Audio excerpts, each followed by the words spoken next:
গঠিত হওয়ার পরে সে যেই ম্যান্ডেটে গঠিত হয়েছিল তার যেভাবে সরকার পরিচালনা করবার কিংবা বাংলাদেশকে এগিয়ে নিয়ে যাওয়ার কথা ছিল, আমরা যে প্রত্যাশা করেছিলাম, এক বছর পরে দাঁড়িয়ে, মানে প্রায় 1 বছর 11 মাস পরে দাঁড়িয়ে আমি মনে করি যে সেই আশা অনেকখানি ভঙ্গ হয়ে গেছে অনেকগুলো জায়গায়। প্রথম কথা হচ্ছে, অন্তর্বর্তীকালীন সরকার জুলাই সনদ নিয়ে রাজনৈতিক দলগুলোর সঙ্গে আলোচনা করছে দীর্ঘদিন ধরে, কিন্তু এখানে একবারের জন্য ছাত্রদের কাউকে ডাকা হয়নি, কোনো ছাত্র সংগঠনকে ডাকা হয়নি, বা ধরে নেন যে বৈষম্যবিরোধী ছাত্র আন্দোলনের নানা সমালোচনা থাকার পরেও তাদের কাউকে ডাকা হয়নি।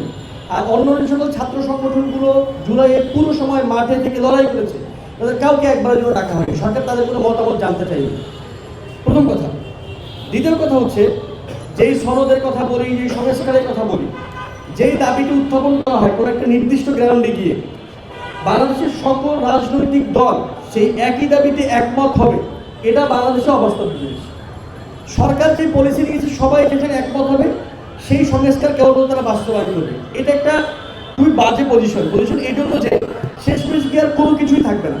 বিএনপি যেটাতে একমত হবে, জামাত সেটাতে একমত হবে না, জামাত যেটাতে একমত হবে, এনসিপি সেটাতে একমত হবে না। এই যে একটা দিল্লির মধ্যে ফেলে দেওয়া, এটা জুলাই সকল আকাঙ্ক্ষাকে বিনষ্ট করবে বলে আমার তীব্র বিশ্বাস। এর চেয়ে আমার মনে হয় সরকারের পজিশন হওয়া উচিত ছিল যে সরকার নিজে সিদ্ধান্ত নিয়ে এরপরে আলোচনা করবে রাজনৈতিক দলগুলোর সঙ্গে, এবং এই যে রাজনৈতিক দলগুলোর হাতে পুরো জুলাইকে কুক্ষিগত করে দেয়, এটা খুব ভালো জিনিস। এবং দেখুন, 16 বছর ধরে আমাদের রাজনৈতিক দলগুলো বারবার ব্যর্থ হয়েছে। আমাদের রাজনৈতিক দলগুলো লড়াই করেছে, মাঠে ছিল, কিন্তু তারা শেখ হাসিনাকে কোনো ঘটাইতে পারেনি। এই ছাত্রদের নেতৃত্বে সাধারণ মানুষেরা, শ্রমিকরা, খেটে খাওয়া মানুষেরা 168 জন পথ শিশু এখানে শহীদ হয়েছে। সুতরাং এই সকল কিছু বাদ দিয়ে আবার এই মুভমেন্টকে রাজনৈতিক দলগুলো হাতে ইজারা দিয়ে দাও, এটা সরকারের খুব ভালো পজিশন বলে আমি মনে করি। এখানে প্রাইভেট বিশ্ববিদ্যালয় ছাত্ররা লড়াই করেছে, তাদের কারোর সঙ্গে কোনো মতামত নেওয়া হয়নি। প্রাইভেট বিশ্ববিদ্যালয়ের কোনো ছাত্রের সঙ্গে সরকার একবার বসে আলোচনা করেনি। নারীরা অসীম ভূমিকা রেখেছে, নারীদের সঙ্গে কোনো রকম করে আলোচনা করেনি।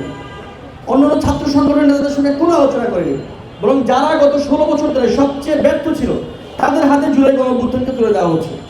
আমি অন্তর্বর্তীকালীন সরকার এই তীব্র নিন্দা জানিয়ে আলোচনা শুরু করি।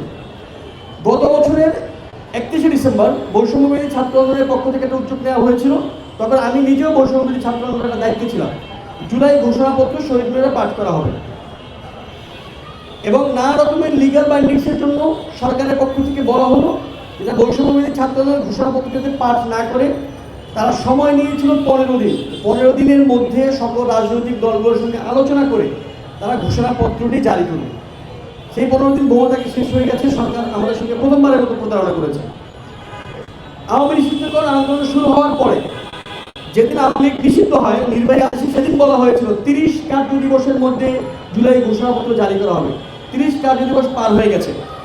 আমাদের সরকার আমাদের সঙ্গে প্রতারণা করার পদ্ধতিটা খুব সুন্দর।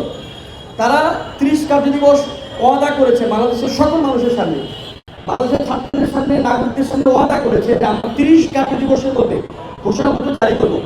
30 কার্য দিবস পার হয়ে গেছে, তারা কোনোভাবেই ঘোষণাপত্র তো দেয়নি, বরং এই যে 30 কার্য দিবসের মধ্যে দিতে পারলো না, নাগরিকদের সঙ্গে সে ওয়াদা ভঙ্গ করলো, এর কোনো ব্যাখ্যা দেওয়ারও প্রয়োজন মনে করেনি।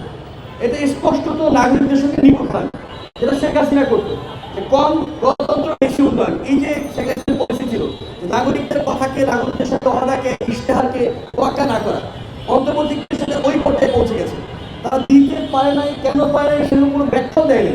এই যে নাগরিকদেরকে কোনোভাবে তোয়াক্কা না করা, নাগরিকদের সামনে বলা ইশতেহারকে, ওয়াদাকে, প্রতিশ্রুতিকে ভঙ্গ করা এবং সেই ভঙ্গের কারণ ব্যাখ্যা করার প্রয়োজন মনে না করা, এটা অন্তর্বর্তীকালীন সরকারকে আবার আগের মতো করে সেই পুরনো সরকার পুরনো রেজিমের কাছে আমাদেরকে নিয়ে যায়। এটা সরকারের ঘোষণাপত্র নিয়ে টালবানা, এটা খুব অমঙ্গলজনক। এবং দেখেন, আমরা বারবার বলবার চেষ্টা করেছি একদম সাংগঠনিকভাবে যে সরকার যা কিছু করবার কথা ছিল জুলাই গণঅভ্যুত্থানের পরে, ছাত্র সংসদ নির্বাচনগুলো গত 1 বছরে সবগুলো হয়ে যাওয়ার কথা ছিল, একটা ছাত্র সংসদ নির্বাচন হয়নি। ডাকসু নিয়ে আমরা নানা রকমের হেলাফেলা দেখেছি, জাকসু নিয়ে দেখেছি, এবং আমরা সব কিছু একটা জায়গায় আটকে যাই যে সরকার রাজনৈতিক দলের কাছে বর্গা দিয়ে দিচ্ছে। তারা মনে করছে যে বাংলাদেশের রাজনৈতিক দলগুলোর ক্ষমতা মনে হয় অসীম, কিন্তু এদের ক্ষমতা বাংলাদেশের সবচেয়ে কম। বাংলাদেশের রাজনৈতিক দলগুলোর কোনো ক্ষমতা নেই। ক্ষমতা থাকলে তারা 16 বছরে শেখ হাসিনার পতন করাইতো, ক্ষমতা থাকলে 3টা নির্বাচন এরকম অবৈধভাবে হতো না, রাতে ভোট চুরি হতো না, ডামি নির্বাচন হতো না। এদের ক্ষমতা, যাদের ক্ষমতা সবচেয়ে কম ছিল বাংলাদেশে, যারা বাংলাদেশের মানুষের কাছে কখনো পৌঁছে দিতে পারে নাই, যাদের ডাকে, যাদের হাসিনা বদলের ডাকে বাংলাদেশের মানুষজন সাড়া দেয়নি, তাদের নিজস্ব দলীয় কর্মী ছাড়া অন্তর্বর্তীকালীন সরকার তাদের কাছে জিম্মি দিয়েছে। এবং তার নির্বাচন কবে দিবে সেই বৈধতা অন্য রাজনৈতিক দলগুলো থেকে আদায় করতে হচ্ছে। এইটা অন্তর্বর্তীকালীন সরকারের দুর্বলতার বহিঃপ্রকাশ।